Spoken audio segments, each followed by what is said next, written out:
Hello दोस्तों, नमस्कार। आपके अपने चैनल हिंदी मिरर पर फिर से आपका स्वागत है। दोस्तों, जैसा कि आपको पता है कि चैनल पर आजकल आप मैराथन कर रहे हैं किसकी, अपने पेपर जो आपका होने वाला है यूपीएचईएससी का जो आपका एग्ज़ाम होने वाला है, उसकी तैयारी जो चल रही है चैनल पर सामान्य ज्ञान से संबंधित। और आपको मैंने पहले इसकी सारी वीडियो प्रोवाइड कराई हैं। जितनी आपकी यूनिट हैं 6 सभी का मैंने आपका कंसेप्ट जो है क्लियर किया है। उसके बाद मैं आपकी ये मैराथन लेकर आई हूँ, जिसमें मैंने आपको बताया है कि इसमें 25 सेट मैंने आपके बनाए हैं। पहला सेट मैंने आपको प्रोवाइड करा दिया है, आज ही आपका दूसरा सेट है। और मुझे उम्मीद है जो कंसेप्ट आपने अपना क्लियर किया है वो सभी का क्लियर हो गया होगा। और जो है अगर आपका क्लियर नहीं हुआ है, यहाँ मैंने आपके 25 ये क्वेश्चंस लिए हैं। इसमें से अगर आपके 20 भी सही जाते हैं तो इसका मतलब आपकी अच्छे से तैयारी है। अगर नहीं जाते हैं तो इसका मतलब अभी आपको और अधिक कंसेप्ट क्लियर करने की ज़रूरत है और अधिक तैयारी की भी ज़रूरत है। दोस्तों, एक बात और बता दूं, आपकी जो मैंने ये वीडियो तैयार की है इसमें मैंने प्रश्न के साथ साथ इन प्रश्नों की आपको संपूर्ण जानकारी भी दी है, डिटेल भी दी है, विस्तार से समझाया है इन प्रश्नों के उत्तर को। तो अगर आपकी तैयारी इन प्रश्नों की नहीं है और आपने अब तक नहीं पढ़े हैं तो आप इस मैराथन में उन प्रश्नों को तैयार कर सकते हैं। दोस्तों, अगर वीडियो पसंद आती है तो ज़्यादा से ज़्यादा लाइक एंड शेयर करें, जिससे ये कंटेंट जो तैयारी कर रहे हैं असिस्टेंट प्रोफेसर की, ये सभी तक पहुँचे सामान्य ज्ञान के। और दोस्तों, अगर आपने आज ही चैनल से आप जुड़े हैं तो आपके लिए बता दें कि प्लेलिस्ट आपकी बनी हुई है यूपीएचईएससी करके सामान्य ज्ञान से संबंधित। तो वहाँ आप चैनल पे जो जाकर देख सकते हैं, डिस्क्रिप्शन में मैं उसका लिंक भी दे दूँगी, लेकिन साथ प्लेलिस्ट है, वहाँ पर प्लेलिस्ट में आप चेक कर सकते हैं। सारा कंसेप्ट वहाँ क्लियर किया गया है, साथ में ये एमसीक्यू भी आपकी तैयारी कराई गई है वहाँ पर भी। ये तो आपकी जो है तैयारी है किस चीज़ की, सीधे पेपर की। ठीक है, चलिए शुरू करते हैं। पहला प्रश्न, अलबरूनी साथ आया, किसके साथ आया था? अलबरूनी से बताना है गजनी के महमूद के साथ, मोहम्मद गौरी के साथ, बाबर के साथ, या उपरोक्त में से कोई नहीं।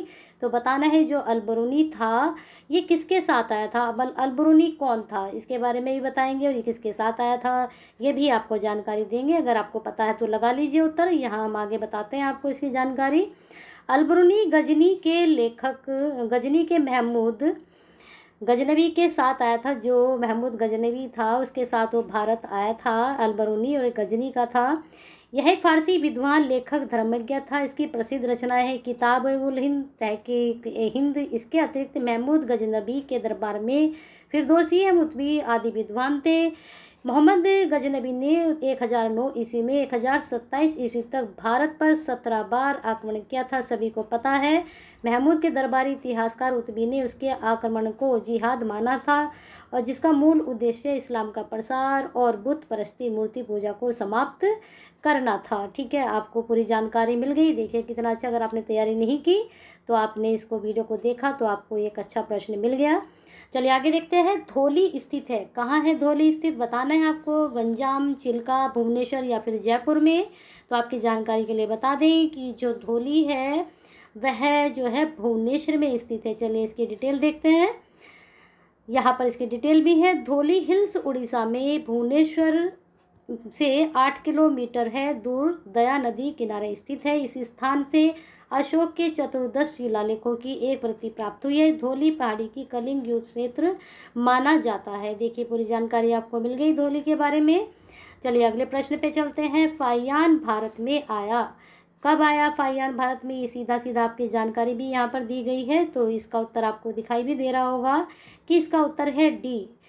ये आया था यहाँ पर 399 एडी में। यहाँ पर देख लीजिए इसकी डिटेल। चीनी यात्री फाइयान 399 ईस्वी में चंद्रगुप्त द्वितीय के शासनकाल में भारत आया। इसने अपने यात्रा वृत्तांत में मध्य प्रदेश को ब्राह्मणों का देश कहा है। देखिए यहाँ पर बहुत अच्छी अच्छी आपको बातें जो है पता चलेंगी, और यहाँ से आपकी जो है नॉलेज भी बढ़ेगी। ये आपको शायद नहीं पता था। आगे देख लीजिए, प्राचीन काल में आने वाले अन्य विदेशी यात्री जो विद्वान हुए हैं, मैगस्थनीज चंद्रगुप्त मौर्य के दरबार में, डायमेक्स बिंदुसार के दरबार में, डायनोसियस अशोक के दरबार में, और हवेंसांग हर्ष के दरबार में आए थे। चलिए आगे चलते हैं। निम्नलिखित में से कौन दिल्ली का प्रथम सुल्तान था जो युद्ध में लड़ता हुआ मारा गया? यहाँ पर प्रश्न के आपके ऑप्शन है, बताइए कौन मारा गया था, प्रथम सुल्तान था जो युद्ध में लड़ता हुआ मारा गया था। तो आपका इसमें उत्तर हो जाएगा, देख लीजिए, सी, इब्राहिम लोदी। अब इसके बारे में जानकारी देखते हैं। अप्रैल 1526 को पानीपत के मैदान में इब्राहिम लोदी और बाबर के मध्य युद्ध हुआ, जिसमें इब्राहिम लोदी की पराजय हुई। इस प्रकार युद्ध में मृत्यु को प्राप्त करने वाला यह दिल्ली सल्तनत का प्रथम सुल्तान था। इस बात को इतिहासकार नियामतुल्लाह द्वारा भी कहा गया है। चलिए अगला प्रश्न देख लीजिए। कोलीय विद्रोह लोगों से संबंधित था, किन से संबंधित था? यहाँ पर ये 4 ऑप्शन है, बताना है। आंसर यहाँ पर भी है, दिख रहा है आपको, छोटा नागपुर से। कोलिया विद्रोह किससे संबंधित था? छोटा नागपुर से। इसको कोल विद्रोह भी कहा गया है। 1831 में यह लगभग हुआ है। छोटा नागपुर के जो कोलों ने यह विद्रोह उस समय किया जब उनकी भूमि उनके मुखिया लोगों से लेकर मुस्लिम तथा सिख कृषकों को दे दी गई थी। इस विद्रोह में कोलों का नेतृत्व किसने किया? सुरगा और सिंगराय ने किया था। यह जो मुख्य रूप से सिंह भूमि, पलामू, हजारीबाग आदि क्षेत्रों में व्यापक रूप से फैला था। अगला प्रश्न देख लीजिए। बिरसा मुंडा का कार्यक्षेत्र कौन सा था? यहाँ पर बिरसा मुंडा के बारे में बताना है कि वो किससे जुड़े हुए थे, चंपारण, अलीपुर, मुर्शिदाबाद या फिर रांची से। कहाँ से जुड़े थे, आपको इसका उत्तर बताना है। तो मुझे लगता है सभी का ये सही जाएगा, ये रांची से जुड़े हुए थे बिरसा मुंडा। ठीक है, इनकी जानकारी देख लेते हैं। बिरसा मुंडा एक आदिवासी नेता थे जो मुंडा जाति से संबंधित थे। वर्तमान भारत में रांची और सिंह भूमि के आदिवासी बिरसा मुंडा को भगवान मानकर याद करते हैं। यही इनका कार्य क्षेत्र भी था। दोस्तों, इनकी जो बिरसा मुंडा के बारे में जो है हिंदी साहित्य में भी काफ़ी इसका मिलता है। इन्होंने 1893 से 1900 के बीच मुंडा विद्रोह का नेतृत्व किया था। इस विद्रोह मुंडों को पारंपरिक भूमि व्यवस्था, खूंट, कट्टी या मुंडारा का जमींदार या व्यक्तिगत भू स्वामित्व वाली भूमि व्यवस्था में परिवर्तन के विरुद्ध था। ये विद्रोह इन्होंने इसलिए किया था, यहाँ पर इसकी पूरी ये जानकारी है। अब देख लीजिए अगला प्रश्न। नाथुला दर्रा भारत के किस राज्य में स्थित है? नाथुला दर्रा, ये प्रश्न बहुत इंपॉर्टेंट है और अक्सर ये आपके एग्जाम में पूछा जाता है नाथुला दर्रा के बारे में। तो इसके ऑप्शन देख लीजिए, असम, उत्तराखंड, सिक्किम, जम्मू व कश्मीर। तो दोस्तों इसका उत्तर आपका हो जाएगा सी, सिक्किम लगा लीजिए। यहाँ पर इसकी डिटेल नहीं है तो आपका इसका आंसर लगा लीजिए। एक मिनट, इसका आपका उत्तर हो जाएगा सिक्किम। ठीक है, नाथुला दर्रा के बारे में थोड़ा सा आपको बता देते हैं। यहाँ पर ये देख लीजिए, इसकी जानकारी है। सारे दर्रा के बारे में इसने बता दिया है। नाथुला के साथ तो इसने बता दिया कि सिक्किम में है, कहाँ स्थित है, यानी कहाँ स्थित है। और भी जो इन्होंने दर्रे दिए थे उनकी भी जानकारी इन्होंने दे दी है।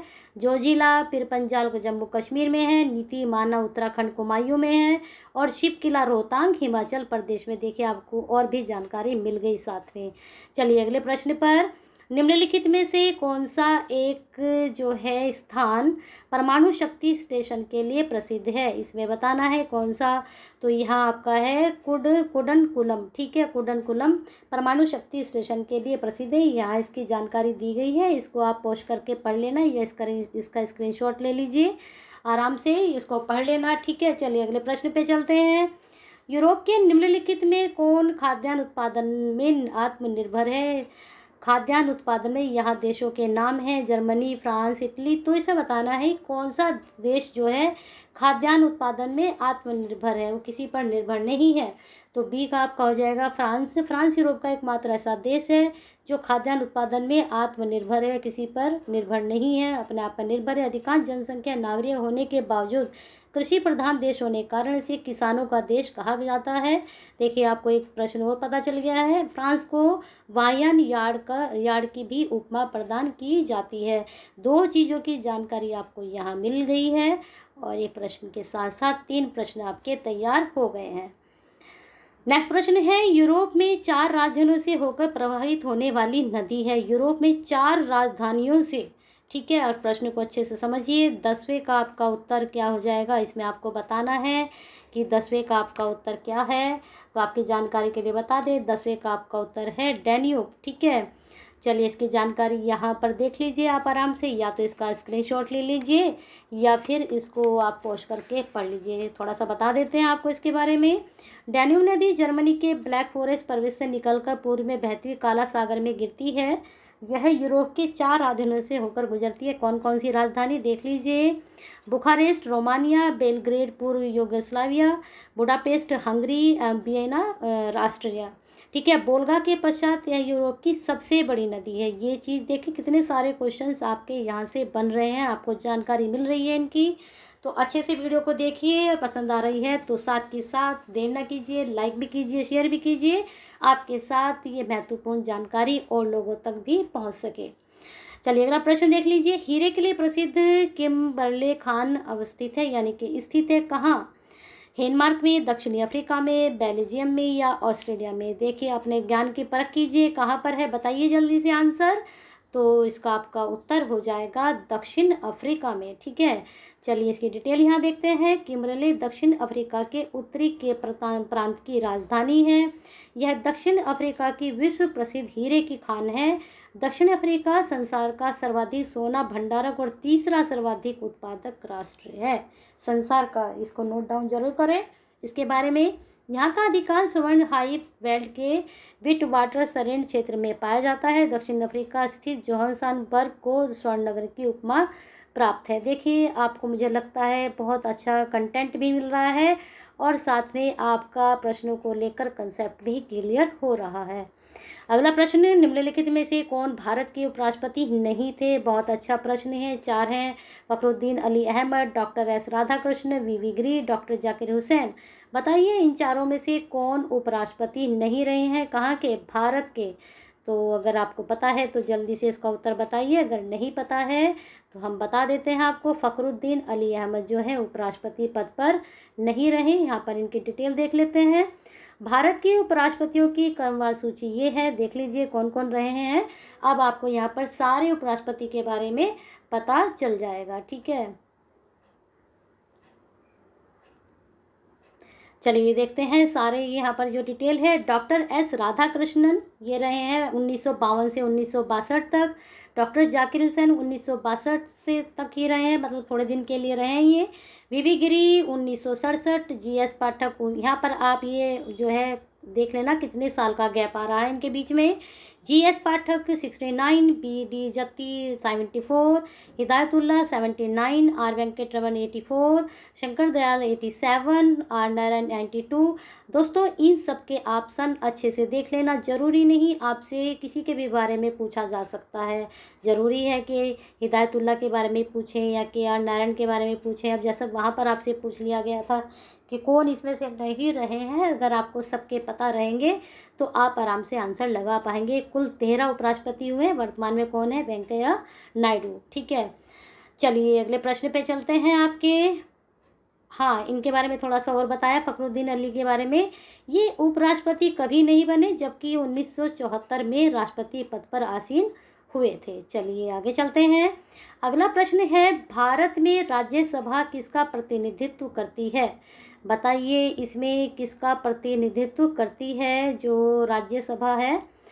तो आपके यहाँ 4 ऑप्शन हैं। यहाँ पर ये आंसर भी आपको शायद दिखाई दे रहा होगा। राज्य और संघ राज्य क्षेत्रों का कौन राज्यसभा प्रतिनिधित्व करती है? राज्यों का भी और संघ राज्य क्षेत्रों का भी। यहाँ पर इसकी डिटेल है, इसको आप पोस्ट करके या फिर इसका स्क्रीनशॉट ले लीजिए, इसको आराम से आप पढ़ लेना। ठीक है, चलिए आगे चलते हैं प्रश्न पर। निम्न में से कौन संविधान सभा के अध्यक्ष थे? बहुत अच्छा प्रश्न है, लगाइए जल्दी से आंसर अगर आपको नॉलेज है इस प्रश्न के उत्तर की। डॉक्टर BR अम्बेडकर, सरदार वल्लभ भाई पटेल, KM मुंशी, डॉक्टर राजेंद्र प्रसाद संविधान सभा के अध्यक्ष यहाँ पर पूछा गया है। तो बताइए तो आपका उत्तर क्या हो जाएगा? डॉक्टर राजेंद्र प्रसाद। सभी का सही गया होगा। अगर आपने संविधान वाली वीडियो देखी है और आपका कंसेप्ट क्लियर है तो आंसर सभी ने सही लगाया होगा। चलिए आगे चलते हैं। इसकी यहाँ पर डिटेल है, डिटेल में नहीं पढ़ूंगी क्योंकि ये वाला टॉपिक मैं आपको कई बार पढ़ा चुकी हूँ, कई सारी वीडियो में मैं टॉपिक करा चुकी हूँ और बहुत सारे इसके मैंने आपको MCQ भी कराए हैं। तो आपका ये आंसर सही जाना चाहिए। चलिए आगे चलते हैं। भारत में जनमत के निर्माण में मुख्य तत्व होता है। जब आप इसका निर्माण करते हैं तो इसको निर्माण करने में कौन सा तत्व सबसे ज़्यादा ज़रूरी है? तो 15 का आपका आंसर हो जाएगा B, स्वतंत्र प्रेस। ठीक है, जनमत का जो निर्माण करती है वो प्रेस के द्वारा होता है, लेकिन वह स्वतंत्र होनी चाहिए, ना कि वो बंधी हुई या किस पर कोई बाउंडेशन हो। देख लीजिए यहाँ पर क्या है, ये इसको अच्छे से पढ़ लेते हैं। 20वीं शताब्दी के युग में स्वतंत्र प्रेस मीडिया जनमत के निर्माण के मुख्य तत्व है। जनमत को जानने का, जनमत यानी कि जो पब्लिक है उसका क्या राय है, क्या मत है, सरल एवं स्वीकृत माध्यम है। स्वतंत्र प्रेस प्रशासन में जनता की बीच कड़ी का कार्य करता है, सभी को पता है। यह व्यवस्था की समस्याओं, मुद्दों, तनाव, द्वंद्वों, सवालों को रेखांकित करने में प्रेस की भूमिका सर्वाधिक प्रमुख होती है। विल्की की अभियुक्ति के अनुसार स्वतंत्र प्रेस जो है लोकतंत्र की रीढ़ है। बहुत अच्छा ये आपका जो है कहना चाहिए कंटेंट है आपका ये वाला, इसको अच्छे से पढ़ लीजिए। आगे भी इसकी आपको ये नहीं कि इसकी जानकारी आपके एग्ज़ाम तक ही सीमित है, इसकी जानकारी आपकी जो है रोज़मर्रा की लाइफ में भी आपके लिए हेल्प करेगी। चलिए आगे देख लीजिए प्रश्न। नियंत्रक और महालेखा परीक्षक द्वारा की गई टिप्पणियों पर कार्यवाही करने की प्रथम जिम्मेदारी बनती है। बताइए इसका उत्तर क्या हो जाएगा आपका प्रश्न का। नियंत्रक और महालेखा परीक्षक द्वारा की गई टिप्पणियों पर कार्यवाही करने की प्रथम जिम्मेदारी, अब इन्होंने कोई काम किया और उस पर टिप्पणी इन्होंने दे दी है अपनी, लेकिन टिप्पणी के बाद इस पर जो कार्यवाही करेगा वो कौन करेगा, हमारा भारत का राष्ट्रपति करेगा, उच्चतम न्यायालय करेगा, या फिर संसद करेगी, या फिर राष्ट्रीय विकास परिषद करेगी। बताइए इनकी टिप्पणियों पर कार्यवाही कौन करेगा। बताइए इसका उत्तर जल्दी से। अगर आपने ये प्रश्न पढ़ा है तो इसका उत्तर सभी को पता होगा। तो इस पर कार्यवाही करती है हमारी संसद। चलिए इसकी डिटेल देखते हैं। संविधान के अनुच्छेद 148 में नियंत्रक एवं महालेख परीक्षक के स्वतंत्र पद की व्यवस्था की गई है। यह केंद्र, राज्य, किसी अन्य प्राधिकरण या संस्था के महालेखा परीक्षक से जुड़े लेखा मामलों को व्यवस्थित करता है एवं उनका निरीक्षण करता है। समझ गए इतना। यहाँ पर निरीक्षण करने के बाद वह क्या करता है, इसकी नियुक्ति राष्ट्रपति द्वारा की जाती है। ये सब आप पढ़ चुके हो वीडियो में जो आपकी कराई है मैंने, लेकिन हमें इतना समझना है कि इसके जो संसद पटल पर रखते हैं ये अपनी रिपोर्ट को, इसके उपरांत संसद इन रिपोर्ट को जांच लोक लेखा समिति से करवाती है। इसके निष्कर्षों से संसद को अवगत कराती है। चूँकि राष्ट्रपति केवल रिपोर्टों को, जो रिपोर्ट होती हैं उनको संसद के सदनों के सभा पटल पर रखवाता है, जाँच समिति के द्वारा करवाती है। किसके द्वारा, संसद समिति के द्वारा। तो ये विकल्प आपका सी सही होगा। कौन सा शहर शहरी विकास मंत्रालय द्वारा बनाए गए सर्वेक्षण में भारत के 476 शहरों में से स्वच्छ भारत रैंकिंग में शीर्ष पर रहा। कौन सी आपके भारत के 476 शहरों में से स्वच्छ भारत रैंकिंग में शीर्ष पर रहा। विकास मंत्रालय द्वारा जब सर्वेक्षण कराया गया तो इसे बताना है कौन सा, कोची, भिंड, मैसूर या फिर बेंगलुरु।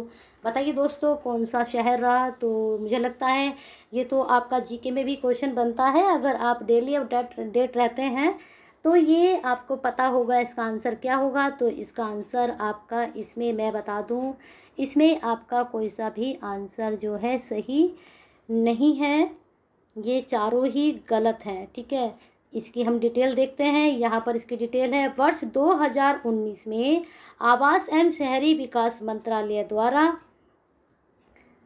कराए गए सर्वेक्षण में भारत के शहरों में स्वच्छ भारत रैंकिंग इंदौर मध्य प्रदेश शीर्ष पर था। इतना आपको जानना है ना।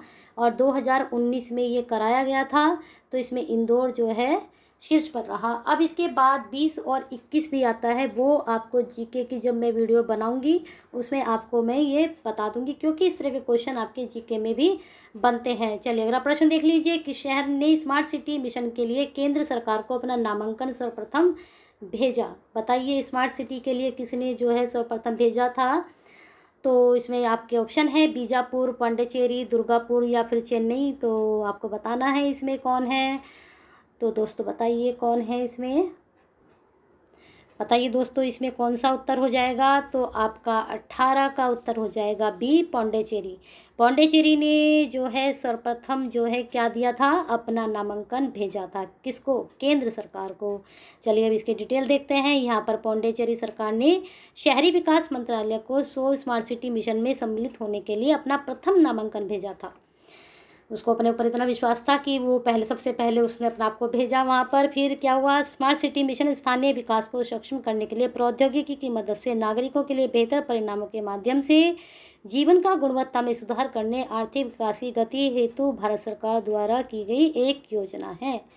चलिए आगे चलते हैं। हाल ही में निम्न में से किसने टेस्ट क्रिकेट में 100 विकेट लेने का रिकॉर्ड बनाया है। तो बताइए 19 का आपका क्या उत्तर हो जाएगा? लगाइए जल्दी से उत्तर इसका, कौन सा उत्तर हो जाएगा इसका? इसका उत्तर है आपका बी, डेल स्टेन। ठीक है, इसकी जानकारी देख लीजिए, पूर्ण जानकारी। दक्षिण अफ्रीका के बॉलर डेन स्टेन ने हाल ही में टेस्ट क्रिकेट में 400 विकेट लेने का रिकॉर्ड बनाया। अन्य खिलाड़ी जिन्होंने 400 विकेट हासिल किए हैं, देखिए सबके नाम है यहाँ पर, आप इसको अच्छे से पढ़ लीजिए, जिन्होंने 400 विकेट अभी तक हासिल किए हैं, है ना। एक के साथ आपको कितने सारे फ्री मिल रहे हैं। चलिए आगे चलते हैं। किस देश में आतंकवादी संगठन इस्लामिक स्टेट IS ने इस वर्ष ईद के दिन 115 लोगों को मार डाला? देख लीजिए क्या है इसका उत्तर। तो 20 का आपका उत्तर क्या हो जाएगा? इसमें सी, इराक के। ठीक है, चलिए इसकी डिटेल देखते हैं। वर्ष 2018-19 में भारत के विदेशी ऋण का सबसे बड़ा अवयव विदेशी वाणिज्य उधारी है। 21 का ये तो 21 की डिटेल आ गई आपकी। 1 मिनट, यहाँ है इसकी डिटेल। इस्लामिक स्टेट की स्थापना 2014 में की गई। यह इराक एवं सीरिया में सक्रिय जिहादी सैन्य समूह है। यह दुनिया का सबसे अमीर आतंक जो फैलाने वाले संगठन है। इसने इराक में ईद के दिन 115 लोगों को मार डाला था। ये इसकी डिटेल है। कितना मतलब गलत काम किया इन लोगों ने। चलिए आगे चलते हैं प्रश्न पर। 2014 में भारत के विदेशी ऋण का सबसे बड़ा अवयव था, ये प्रश्न है आपका। तो बताइए 21 का आपका उत्तर हो जाएगा सी, विदेशी वाणिज्य उधारी। चलिए आगे इसका डिटेल देखते हैं। वर्ष 2018-19 में भारत के विदेशी ऋण का सबसे बड़ा अवयव विदेशी वाणिज्य उधारी है, जिसकी हिस्सेदारी इतनी है आपकी 38.4%। शर्म में जाते कार्यक्रम निम्नलिखित में से किसके नाम से जुड़ा है? बताइए किससे जुड़ा है ये? वीवी गिरी से, वीर सावरकर से, लाल बहादुर शास्त्री, पंडित दीनदयाल उपाध्याय से। बहुत अच्छा प्रश्न है, लगाइए। अगर आपकी नॉलेज कंप्लीट है अपने एग्ज़ाम देने के लिए, आपकी तैयारी अच्छे से है, तो लगाइए। मैंने कहा था 20 क्वेश्चन अगर आपके सही जाते हैं तो इसका मतलब आपकी तैयारी अच्छी है। अगर आपके नहीं जाते हैं तो अभी आपको और तैयारी की ज़रूरत है। देखिए सारी वीडियो जाकर, उनको तैयारी कीजिए और फिर यहाँ पर ये मैराथन कीजिए। और यहाँ पर भी आप इन प्रश्नों को उठा सकते हैं, यहाँ से आप तैयारी कर सकते हैं अगर आपके ये प्रश्न तैयार नहीं हैं। चलिए इसका उत्तर देख लीजिए। इसका उत्तर आपका डी, पंडित दीनदयाल उपाध्याय। बहुत अच्छा प्रश्न है, इसको नोट डाउन भी करें, इसके आने की आपकी उम्मीद है एग्जाम में। यहाँ पर इसकी डिटेल है, इसको आप पढ़ लेना आराम से। इसका स्क्रीनशॉट ले लीजिए या फिर इसको पॉज कर लीजिए वीडियो को। आप आराम से इसको पढ़िए, क्या चीज़ है क्या नहीं है। हम अगले प्रश्न पे चलते हैं। निम्नलिखित में से किस एक को भारत में निर्देशित कोर उद्योग में सम्मिलित नहीं किया गया है? ये भी प्रश्न आपका अर्थव्यवस्था से बनता है। आपको पता है आपकी यूनिट में अर्थव्यवस्था कौन सी यूनिट में है? आपकी ये 6 यूनिट में है। ठीक है, तो आपका इसका उत्तर बताते हैं। इसका उत्तर आपका सी, सॉफ्टवेयर को। ठीक है, इसको सम्मिलित नहीं किया गया है किसमें? निर्देशित कोर उद्योग में। चलिए इसकी डिटेल देखते हैं। निदेशित कोर उद्योग को किसी अर्थव्यवस्था की बुनियाद माना जाता है। निदेशित कोर उद्योग में 8 उद्योग को सम्मिलित किया गया। देखिए मैंने कहा था ना, एक के साथ कई सारे फ्री मिल रहे हैं। यहाँ पर आपको और भी पता चल गए कौन कौन से शामिल हैं। कोयला, कच्चा तेल, प्राकृतिक गैस, रिफाइनरी उत्पादक, उर्वरक, इस्पात, सीमेंट तथा बिजली। 10 ईंधन। 8 उद्योगों का औद्योगिक उत्पादन सूचकांक IIP में 38% योगदान है। इसको जरूर नोट डाउन करें। और ये प्रश्न इतने अच्छे हैं, इतने मतलब आप अगर एग्ज़ाम भी देते हैं उसके बाद भी अगर इन प्रश्नों से आप अपडेट रहते हैं तो क्या है, आपकी नॉलेज बनी रहती है। आप कहीं भी बैठकर इनको डिस्कस कर सकते हैं। चलिए आगे चलते हैं। सोनार अधिकांशतः प्रयोग में लाया जाता है। यहाँ इसका आपको आंसर भी दिखाई दे रहा है सामने ही। तो किस में लाया जाता है? नौ संचालकों द्वारा सोनार। ठीक है, सोनार एक उपकरण या उक्ति है जिससे समुद्र की गहराई ज्ञात करने के लिए या जल की नीचे वस्तुओं जैसी मछली के स्रोत, नष्ट हुए जहाजों, दुश्मनों की पनडुब्बी का पता लगाने के लिए नौ संचालकों या नौसेना द्वारा उपयोग किया जाता है। देखिए कितनी अच्छी जानकारी, कितनी उम्दा जानकारी आपको प्राप्त हुई। इसमें प्राश्रव्य एवं अपश्रव्य ध्वनि तरंगों का प्रयोग किया जाता है। बहुत अच्छी जानकारी है और बहुत अच्छा आपको पता चली ये बात। अब एक देखिए प्रश्न, विटामिन सी का रासायनिक नाम है। ये भी प्रश्न आपका बहुत अच्छा है। बताइए क्या नाम है? ये आपके लिए मैं प्रश्न छोड़कर जाती हूँ क्या, आपकी जानकारी के लिए। बताइए इसका उत्तर, इसका कमेंट बॉक्स में मुझे आंसर दीजिए। एक प्रश्न, जो 25 प्रश्न लेकर आऊँगी इसमें से एक प्रश्न कभी बीच में से या किनारे से या शुरू से मैं आपको पूछ सकती हूँ कि इसमें आपको आंसर बताना है। इसको आप एक्सप्रेस क्वेश्चन भी बोल सकते हैं कि आपके लिए जो है ये करने के लिए आपको करना है और इसका उत्तर बताना है। ठीक है, चलिए वीडियो अगर पसंद आई है तो ज़्यादा से ज़्यादा लाइक एंड शेयर कीजिए, जिससे ये कंटेंट जो है सभी तक पहुंच सके और उनका भी कंसेप्ट इन प्रश्नों को लेकर क्लियर हो सके, अगर उन्होंने इसकी तैयारी नहीं की है। और ये जो आपका प्रश्न है 25वां, इसका आप उत्तर दीजिए मुझे।